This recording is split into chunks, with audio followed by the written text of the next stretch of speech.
ख्वाजा मोइनुद्दीन चिश्ती रहमतुल्लाह अलैह जब अजमेर शरीफ में तालीम इस्लाम फैला रहे थे तो बहुत से लोग आपके अच्छे अखलाक, इबादत और करामात देखकर मुसलमान हो रहे थे।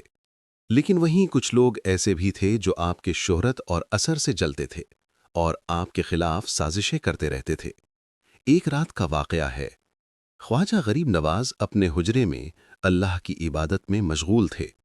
आपके सामने एक चिराग जल रहा था। कुछ दुश्मनों ने सोचा कि अगर चिराग बुझा दिया जाए तो अंधेरे में आप परेशान हो जाएंगे और इबादत नहीं कर पाएंगे।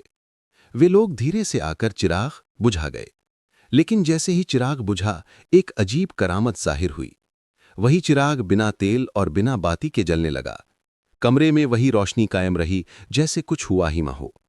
ये मंजर देखकर सब दंग रह गए। जो लोग दुश्मनी लेकर आए थे उन्होंने अपनी आंखों से देखा कि अल्लाह के वली की रोशनी को कोई ताकत बुझा नहीं सकती। वो चिराग हकीकत में अल्लाह के नूर से जल रहा था। इस करामत को देखकर बहुत से लोग जो पहले मुखालिफ थे वहीं तौबा करके मुसलमान हो गए और ख्वाजा गरीब नवाज के कदमों में गिर पड़े। उसके बाद से ये चिराग ख्वाजा के नाम से मशहूर हुआ। आज भी अजमेर शरीफ में चिराग जलाने की रस्म होती है और लाखों अकीदतमंद उस चिराग को देखने आते हैं जो ख्वाजा गरीब नवाज की करामत और अल्लाह की निशानी है।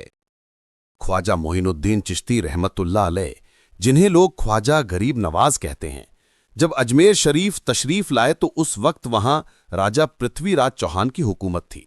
अजमेर की सरजमीन पर शिर्क और बुत परस्ती, मूर्ति पूजा का गलबा था। लोग अल्लाह की तौहीद से दूर थे। ख्वाजा साहब बड़े ही सादे अंदाज में अजमेर पहुंचे। आपने वहां एक बंजर जमीन पर डेरा लगाया। धीरे धीरे लोग आपकी करामात देखकर खिंचने लगे। आपका चेहरा नूरानी था, बातों में असर था और दिल में सबके लिए रहमत थी। अजमेर में एक कुआं था जिससे शहर वाले पानी भरते थे। उस कुएं का इख्तियार राजा पृथ्वीराज के एक अहंकारी कारिंदे अजय राज के पास था। उसने हुक्म दिया कि मुसलमान उस कुएं से पानी नहीं भर सकते। जब ख्वाजा गरीब नवाज के साथियों को प्यास लगी तो वो कुएं पर पहुंचे, मगर पहरेदार ने उन्हें भगा दिया। ख्वाजा साहब ने अल्लाह ताला से दुआ की और अपनी नजरों से पास की जमीन की तरफ देखा। वहीं एक नई मीठे पानी की धार निकल आई। लोग हैरान रह गए। अब मुसलमान उसी से पानी लेने लगे। ये देखकर अजयराज को बहुत गुस्सा आया, लेकिन वो कुछ न कर सका। अजमेर में एक बहुत बड़ा जादूगर था जिसका नाम जयपाल था। वो जादू के जरिए लोगों को डराता और राजा से इनाम लेता था। जब उसे खबर मिली कि ख्वाजा गरीब नवाज शहर में हैं और उनकी करामात से लोग मुतासिर हो रहे हैं, तो वो आपसे मुकाबला करने आया। उसने बड़े बड़े जादुई खेल दिखाए, आग, सांप, तूफान, लेकिन ख्वाजा साहब बस अल्लाह का नाम लेते और वो जादू मिट जाता। आखिरकार जयपाल का पूरा जादू उल्टा उसी पर पड़ गया और वो बेहोश होकर गिर पड़ा। जब होश आया तो रोने लगा और ख्वाजा साहब के कदमों में गिरकर तौबा कर ली। ख्वाजा साहब की बढ़ती इज्जत और करामात देखकर राजा पृथ्वीराज को गुस्सा आया। उसने फौज के साथ हमला करने की कोशिश की, मगर जब फौज ख्वाजा साहब के खिलाफ आई तो घोड़ों ने चलने से इनकार कर दिया। हथियार अपने आप भारी हो गए और सिपाही डरकर भागने लगे। राजा को समझ आ गया कि ये कोई आम इंसान नहीं बल्कि अल्लाह के वली हैं, मगर उसका घमंड उसे झुकने न देता था। धीरे धीरे अजमेर के लोग राजा को छोड़कर ख्वाजा गरीब नवाज के दर पर आने लगे। ख्वाजा साहब ने अजमेर में गरीब, बेसहारा और मजलूम लोगों की मदद शुरू कर दी। हर दिन आप लंगर पकवाते और हर धर्म का गरीब इंसान उसमें खाता। धीरे धीरे शहर के गरीब लोग आपके दीवाने हो गए। आपने सिखाया कि मजहब इंसान को बांटने के लिए नहीं बल्कि इंसानियत और मोहब्बत सिखाने के लिए है। ख्वाजा गरीब नवाज की करामातें, उनकी रहमत, उनकी सादगी और इंसानियत से मोहब्बत देखकर हजारों लोग मुसलमान हो गए। अजमेर, जो कभी बुत परस्ती का गढ़ था, अब तौहीद और इंसानियत का मरकज बनने लगा। ख्वाजा साहब की सबसे बड़ी करामात यही थी कि आपने तलवार या जबरदस्ती से नहीं बल्कि मोहब्बत और इंसानियत से दिलों को फतह किया। जब ख्वाजा मोइनुद्दीन चिश्ती अजमेर शरीफ पहुंचे तो उस समय वहां का शासक राजा पृथ्वीराज चौहान था। अजमेर हिंदू और जैन धर्म का गढ़ था। लोग अलग अलग देवताओं की पूजा करते थे और समाज में जात पात, ऊंच नीच और अन्याय फैला हुआ था। ख्वाजा गरीब नवाज रहमत ने जब अजमेर में कदम रखा तो सबसे पहले उन्होंने वहां की गरीब और परेशान जनता से मुलाकात की।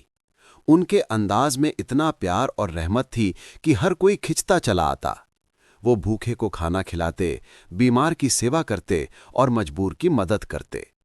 अजमेर में जिस जगह ख्वाजा साहब ने डेरा डाला वहां आसपास के लोग पानी नहीं देते थे। उन्होंने कहा कि ये फकीर यहां क्यों आया है, इसके अनुयायी बहुत बढ़ रहे हैं। उन्होंने पानी देने से मना कर दिया। तब ख्वाजा गरीब नवाज ने जमीन पर अपनी लकड़ी की सोटा छड़ी मारी और वहीं से मीठा पानी का सोता फूट पड़ा। लोग हैरान रह गए। ये देखकर कई लोग उनके मुरीद हो गए। ख्वाजा गरीब नवाज अक्सर रात दिन इबादत में रहते और सुबह के वक्त जिक्रो अस्कार करते। उनकी नज़रों में ऐसी रूहानी ताकत थी कि जो भी उनसे मिलता उसका दिल बदल जाता। कई लोग जो पहले उनसे नफरत करते थे धीरे धीरे उनके पास आने लगे। उनकी महफिलों में अमन, भाईचारा और इंसानियत का पैगाम भरने लगा। राजा को खबर मिली कि एक फकीर शहर में आया है और लोग बड़ी तादाद में उसके मुरीद हो रहे हैं। उसने डर के मारे अपने मंत्रियों से कहा, अगर ये फकीर ऐसे ही रहा तो हमारी सत्ता डगमगा जाएगी। राजा ने फैसला किया कि इन्हें शहर से निकाल दिया जाए। उसने कई बार फौज भेजी, लेकिन जो भी ख्वाजा साहब के खिलाफ आया उसकी हालत बिगड़ गई। कभी घोड़े रुक गए, कभी तीर तलवारें बेअसर हो गईं।